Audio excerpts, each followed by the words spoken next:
Hello, good morning children. Today we are going to start session 4 of direct and indirect speech. It is also called narration. Children, it is our duty to revise the last 3 lessons shortly. So first of all, I would like to tell you that narration that has 2 parts. First, reporting verb. Second, reported speech. Second thing, when we change reported speech into indirect sentence, we have mainly 2 parts. First of all, we can say that if the verb of reporting verb is in present or future form, there will be no change in the tense of the reported speech. Secondly, we saw how we change subject, object, possessive adjective and possessive pronoun in indirect. Also we saw how we change the word related to a verb that shows the time. Now you saw, first of all, we cleared assertive sentence. Assertive sentence we cleared. In this sentence, first of all, we did affirmative sentence, then we did negative sentence. Second, we saw the sentence related to universal truth. So we did affirmative sentence, we did negative sentence, we did universal truth. In universal truth, we have seen that there will be no change of tense in reported speech, whatever the tense is in reporting verb. Now, the next one we are going to start. The next one we are going to start the most important part. The most important part that is called interrogative sentence. Interrogative sentence number 3rd. So this is our 3rd part. Now see, at first we must know what interrogative sentence is. We saw in assertive sentence there was the sense of having acceptance, whether it is in yes or in no. If it was in yes, it was affirmative sentence. If it was in no, it was negative sentence. You can say universal statement is also a type of assertive. But now interrogative. First of all, come to know subject plus verb plus object full stop. This is called assertive sentence. But in interrogative sentence, this is changed. How this is changed? First of all, we put this verb, then there is subject, then object and question mark. So what changes we have seen? First of all, there is subject, then there is verb, then there is object. If there is transitive verb, if there is transitive verb, if there is no transitive verb, there will be no object. But when we change it, this is certain, into interrogative. When we change it, then this verb is placed at first position. This verb is placed at first position. And then there is subject and then there is object. Now, as a structure, we have seen this. This is a structure. This is a structure. But as a concept, we would like to see what interrogative sentence is. First of all, when there is a sense of question, when there is sense of question, when there is a sense of questioning in a sentence, it is called interrogative sentence. Again, I would like to repeat it because this sentence is very, very important part of the whole narration. The sentence in which there is sense of questioning, it is called interrogative sentence. Now, sense of questioning, there might be two parts of questioning. First is called yes/no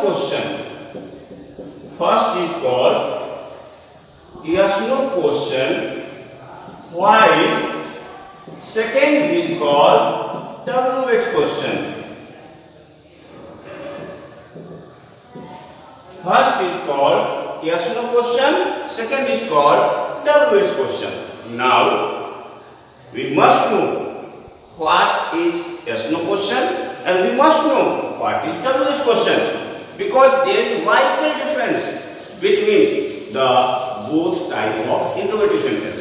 See, as the name says, as the name clears, yes/no question means what? If the answer of, I am going to clear this one. If the answer of a question is completed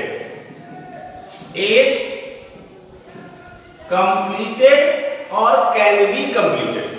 If the answer of a question is completed or can be completed either with yes or with no. When we ask a question, an example, do you like this pen? If I ask, do you like this pen? Have you seen Rohan? Here, there is possibility that the answer may be yes, or there is also possibility that there is answer of no. If you like this pen, you will say yes. If you don't like this pen, you will say no. Again, if you have seen Rohan, you will answer yes. If you have not seen Rohan, you will say no. Means only by yes or no the answer is completed. So again, I would like to repeat you. If a question arises and when the answer is completed either with yes or no, it is called yes/no question. So now, at first, I would like to detail yes/no question. So see, how we can recognize the sentence yes/no question. So see, if the reported speech, what does mean reported speech? Under inverted comma.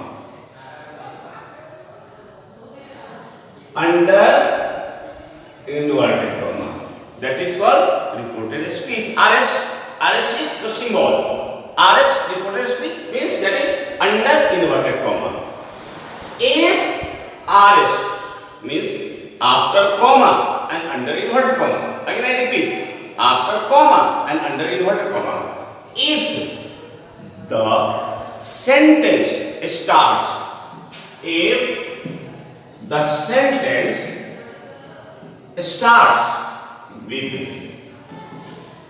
very important thing, because this one will distinguish WH question also. So when reported speech under inverted comma, sentence starts with what? Number 1, verb to be. Second, verb to have. Third, verb to do. Four modals. So these are the four parts.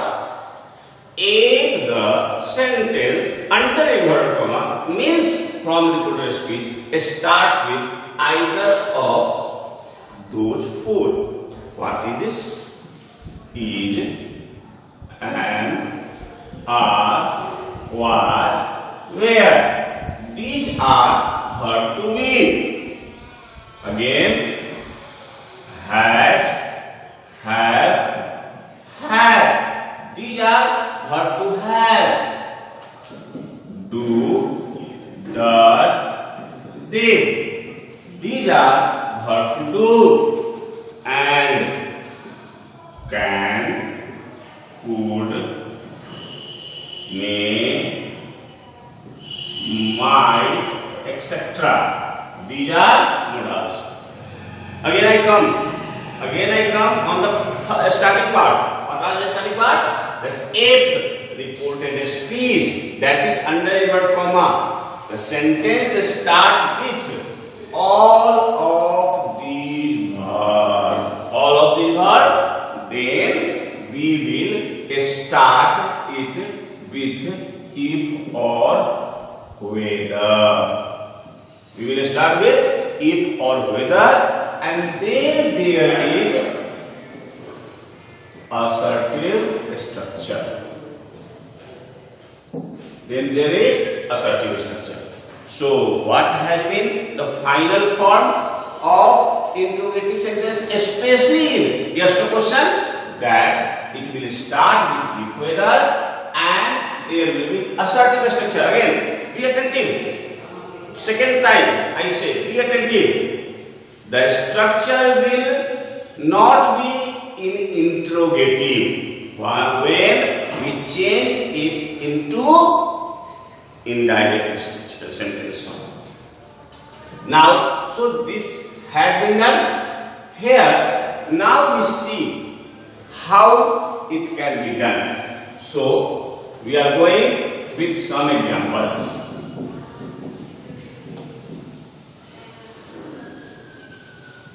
So, we are going with some examples. Again, I go back towards this one. See, here our interrogative, it's a verb plus subject plus object. When it becomes assertive, it becomes subject plus verb plus object.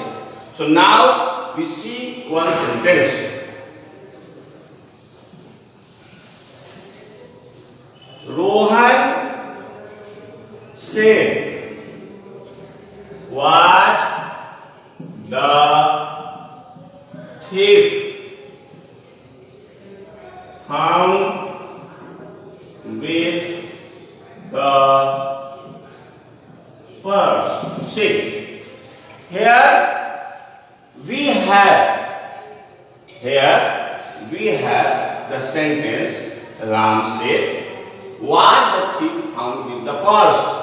Means here we should see this one is was, means this is verb to be. I told you when the sentence starts in reported speech with either verb to be or verb to have or verb to do or modals, there will be if or whether.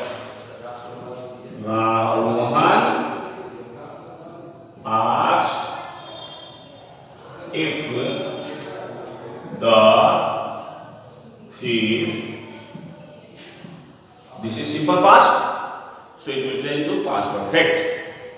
If the thief had been found with the purse, and full stop.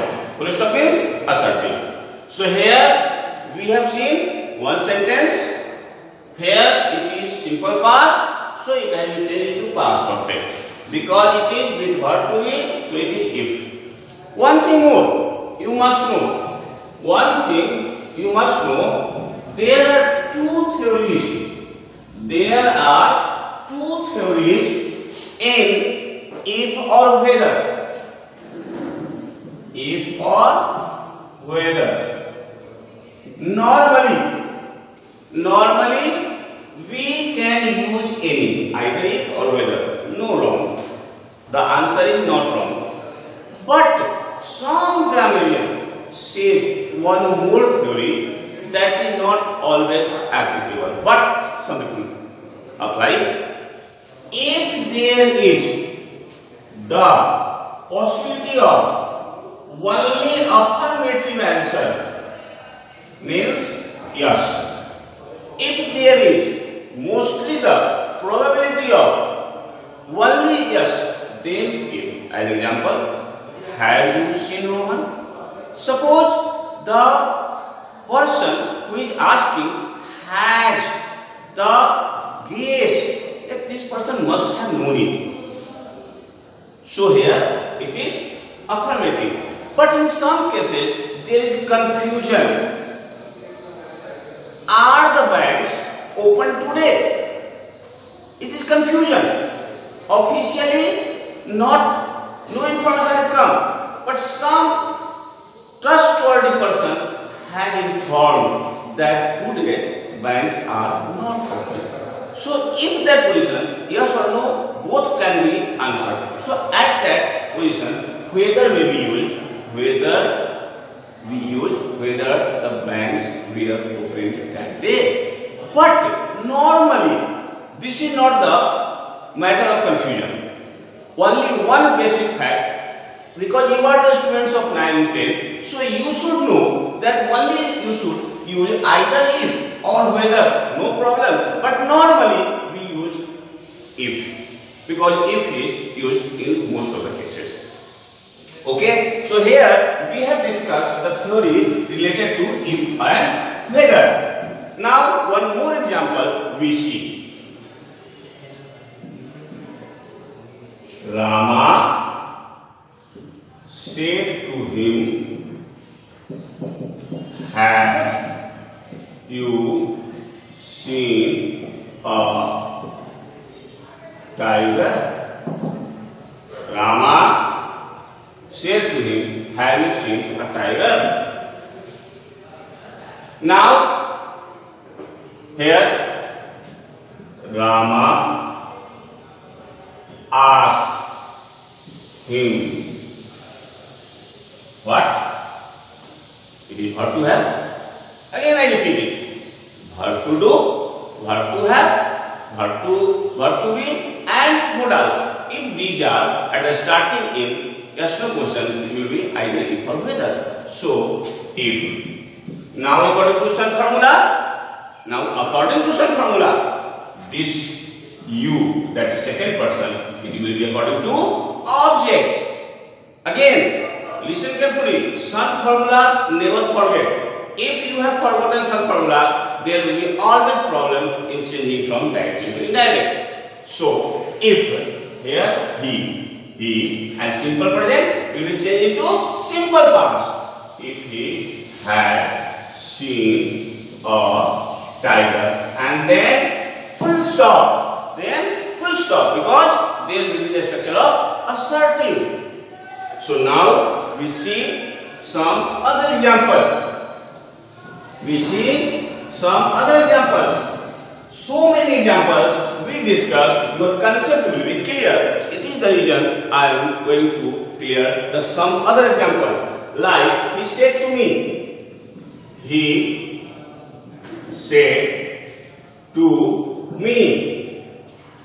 comma, do you know him? So he said to me, do you know him? Now here this is the sentence of verb to do. Now this is the sentence of verb to do. So here he asked me if. Okay? If you, so you will be according to I. If I, V1 will be into V2. If I knew him. Full stop, because it will be in assertive part. Now we see some other examples. Now we see second example. Next example. The teacher said to the students, did you remember the lesson bell? Did you remember the lesson well? So here